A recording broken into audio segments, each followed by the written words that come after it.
प्रियजन हो, कसे आहात? त्रासलेले आहात का? अद्भुत देव आहे जो तुम्हाला सर्वात कठीण परिस्थितीतूनही मदत करू शकतो.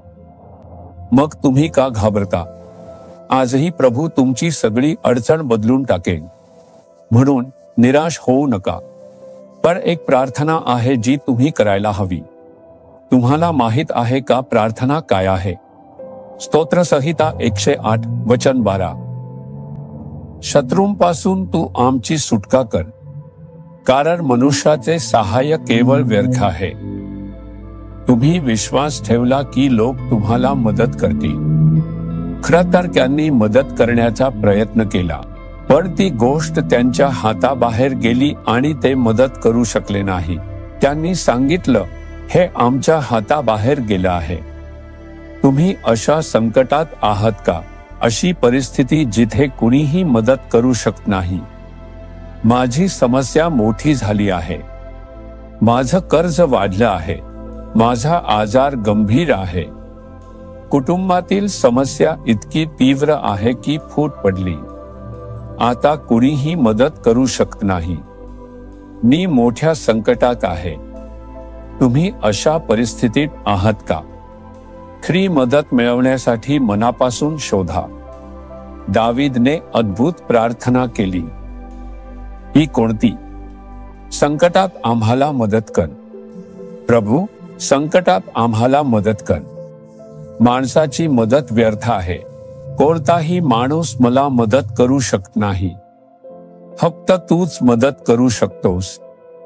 अशा प्रकारे प्रार्थना केली तर प्रभू नक्कीच चमत्कार करेल.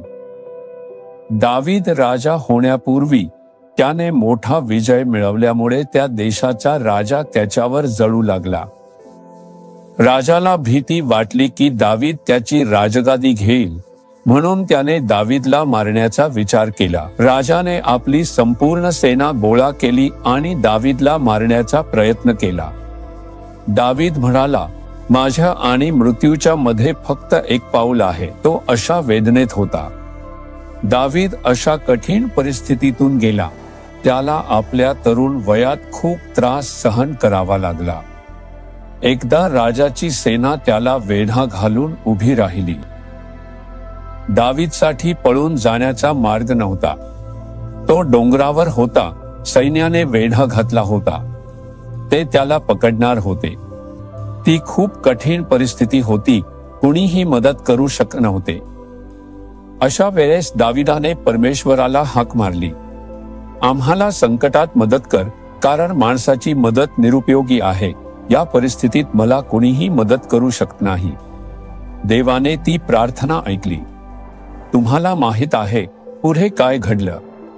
शेजारच्या देशाचा राजा त्या देशावर चालून आला. ही बातमी राजापर्यंत पोहोचली तेव्हा त्याने दावीदला सोडून दिलं आणि म्हणाला, चल आपण देश वाचवायला जाऊ. असं म्हणत त्यांनी शत्रूंशी युद्ध केलं. दावीदला पकडणार होते तेव्हा देवाने एक अद्भुत गोष्ट घडवली आणि त्याला वाचवलं.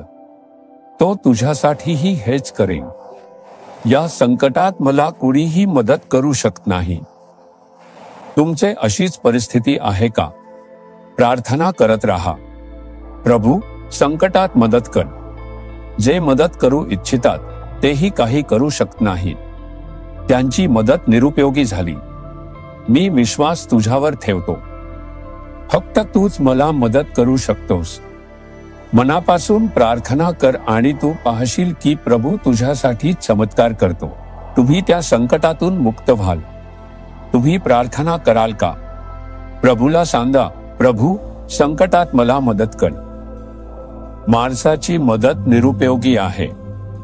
फक्त तूच मला या संकटातून सोडवू शकतोस. एक चमत्कार कर आणि आजही मला या संकटातून सोडव.